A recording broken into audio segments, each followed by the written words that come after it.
Talkies live के daily update के साथ मैं हूं आपका होस्ट हैदर अली। आज के डेली अपडेट में हम आपको बताएंगे राना सनाउल्लाह ने अपना कद कैसे कम किया है, इमाम मजारी और चीफ जस्टिस की लफ्जी जंग कहां तक पहुंची है, मरियम औरंगजेब ने नून लीग के एमएनए को क्यों साथ ना बैठने दिया और मरियम नवाज का अलीपुर का दौरा ताखीर का शिकार क्यों है, और आखिर में सैलाब की तबाहकारियों अवाम की परेशानी पर रिपोर्ट होगी। लेकिन उससे पहले हमें लाइक, फॉलो और सब्सक्राइब कीजिए ताकि टॉकीज लाइव पर हमारी मुलाकातें यूं ही चलती रहें। आइए अब तफसीलात की तरफ चलते हैं। आज के डेली अपडेट में सबसे पहले राना सनाउल्लाह का सेनेटर बनना। आपकी नजर में राना सनाउल्लाह जैसे भी थे, हमारी नजर में बहरहाल एक मंजे हुए सीजन सियासतदान थे, लेकिन राना साहब ने हमारे यकीन को भरे बाजार में जलीलो रुस्वा कर दिया है। जी हां, कहानी यह है कि पीटीआई के एजाज चौधरी 9 मई, मेरा मतलब है प्रेस कॉन्फ्रेंस ना करने के जुर्म में सजा याफ्ता हुए, डिस्क्वालीफाई हुए, सेनेट की सीट खाली हुई और फैसलाबाद में अवाम के हाथों अपनी दरीना सीट हारे हुए रिजेक्टेड या चले not selected Rana Sanaullah senator बन गए। मतलब सिस्टम ने एक शख्स को पकड़कर चारों शाने चित लेटाया, राना सनाउल्लाह को इशारा किया और वो जंप मारकर उस शख्स यानी एजाज चौधरी के सीने पर चढ़कर बैठ गए। रेफरी ने 1 2 3 कहा, राना सनाउल्लाह का हाथ उठाया और राना सनाउल्लाह बदोबदी सेनेटर बन गए। मिसाल अच्छी नहीं थी? चलें समझे, राना सनाउल्लाह को दाता दरबार से न्याज में बांटी जाने वाली सीट पर सेनेटर मुंतखब कर लिया गया है। हमारा ख्याल था राना साहब एक कदावर शख्सियत है और वो इस किस्म की भीख, माले गनीमत, सड़क पर पड़ा हुआ बटुआ नजर बचाकर नहीं उठाएंगे। कितने भी भूखे हुए कचरे गंद में पड़ा हुआ समोसा उठाकर नहीं खाएंगे। लेकिन हम गलत थे। हम गलत थे का मतलब है राना साहब आप गलत हैं, रॉन्ग नंबर हैं और हम आपको सही समझते थे, इसलिए हम भी गलत थे। वैसे हमारे एक दोस्त हैं, वो हंसकर कह रहे थे ये तो कुछ भी नहीं कि राणे ने किसी की हारी हुई सीट कबूल कर ली है। अगर ये सीट खवातीन के लिए भी मखसूस होती तो भी हमारे राणे ने खुशी खुशी मूछें मुड़वाकर सर पे दुपट्टा ले लेना था। नहीं राना सनाउल्लाह साहब, खराब कर ली आपने अपनी इज्जत। मुझ जैसे टके टके के लोग क्या क्या बातें कर रहे हैं आपके मुतल्लिक। इमाम मजारी और chief justice Islamabad high court Sardar Mohammad Sarfaraz Dogar के दरमियान ठीक ठाक मैच पड़ चुका है। चीफ जस्टिस फरते जज्बात या किसी गम गुस्से में इमाम मजारी को एक लूज बॉल दे बैठे। कोर्ट में इमाम मजारी के मुतल्लिक कह बैठे कि अगर मैंने किसी दिन इसे पकड़ लिया ना, बस फिर क्या था, अल्लाह दे और बंदा ले। इमाम मजारी अब इसे छोड़ने को तैयार ही नहीं। चीफ जस्टिस अब अपने कहे को जस्टिफाई करने की बहुत कोशिश कर रहे हैं, लेकिन लगता है अब चिड़ियां खेत चुग गई हैं। यानी इमाम मजारी समेत पूरे शहर बल्कि पूरे पाकिस्तान के वकीलों ने चीफ जस्टिस साहब को पछताने पर मजबूर कर दिया है। इसलिए तो कहते हैं पहले तोलो फिर बोलो।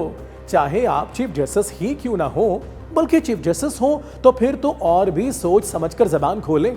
यानी पहले तोलें फिर तोलें फिर तोलें। वैसे बेहतर तो है फिर भी मत बोलें, ऐसी वैसी बात तो बिल्कुल भी मत बोलें। हमें दोनों पार्टियों से ही डर लगता है, इसलिए हम ना किसी की साइड लेंगे और ना ही किसी से पंगा। दोनों ही मोतबर, मुअज़्ज़ज़ और इंतहाई समझदार शख्सियत हैं। उम्मीद है जल्द ही तस्फिया हो जाएगा, सुलह सफाई हो जाएगी। मतलब या तो सुलह हो जाएगी या किसी एक, मतलब जाहिर है इमाम मजारी की सफाई हो जाएगी। Finger crossed.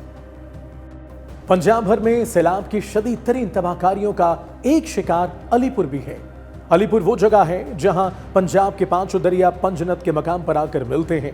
शहर के डूबने और तबाही की बड़ी वजह अजमतपुर चंद्रभान बंद सियासी वजूहात की बिना पर न बनना है। नून लीग के रहनुमा आमिर तराल गोपांग यहां के एमएनए हैं। इल्जाम वही है कि फॉर्म 47 वाले हैं। पंजाब की सीनियर वजीर मरियम औरंगजेब ने अपनी अलीपुर के सैलाबी दौरे के दौरान शायद करप्शन और नाहिली की वजह से ही गोपांग साहब को अपने साथ न बैठने दिया, बल्कि बैठे हुए को बावाज़े बुलंद कहा, आप मेरे साथ नहीं बैठेंगे गोपांग साहब। मतलब उन्हें साफ साफ नाहिल, करप्ट कह दिया।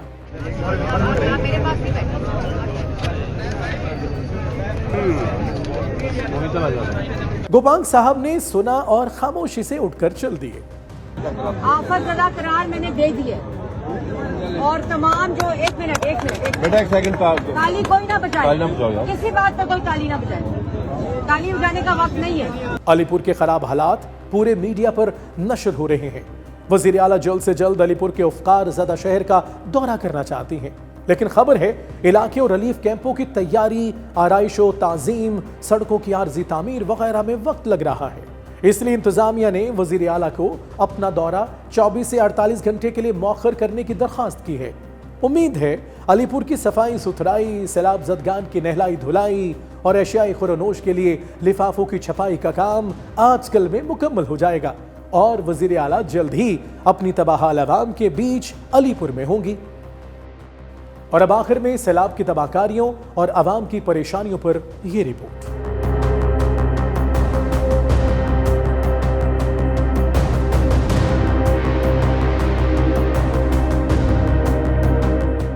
साढ़े कोठे डटे पेन, साढ़े 4 दीवार डटे पेन, साढ़े एडे दिए थे पेन, झुके बैठे पेन। असा क्या करूं? डंगरा ते घा पटे किने किने साढ़े डंगर ढोर और पर रुले बदन साढ़े एडे नुकसान थे पेन। रोटी दू वक्त मिलती पे जरा दिन तो रोटी मिलती पे आने भूखा भूखा देने जिਵੇਂ कुत्ते को टुकर घती दे उहे खड़े घते कुछ एहसास करन। असा इज्जत आले बेइज्जत काहे नहीं थे, बेनदीर थी गई ओ तो चलो मर गई।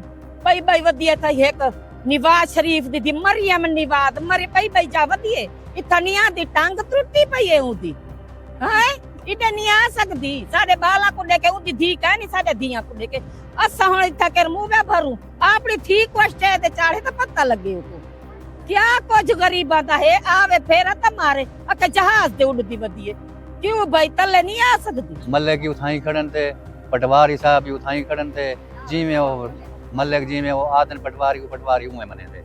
पटवारी वो आदन भाई ईदा ना लिख दे, ईदा नहीं लिखना। ये पीपल पार्टी दे तुसा मुस्लिम लीग दे ई तरीके ना कोई रोटी मिलती ना कोई खाना मिलता भी बच्चे आज भूख मारे आप आज मारे कोई ये कह नहीं। जो मीडिया वाले जनरल तो खबर था देने मीडिया को उन्हें कौन बन मीडिया को रोटी खिलाओ सारी शिकायत क्यों की थी।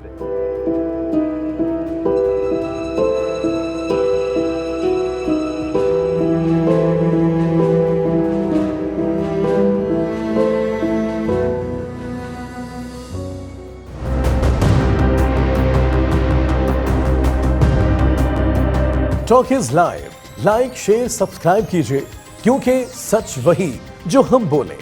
Talk is live.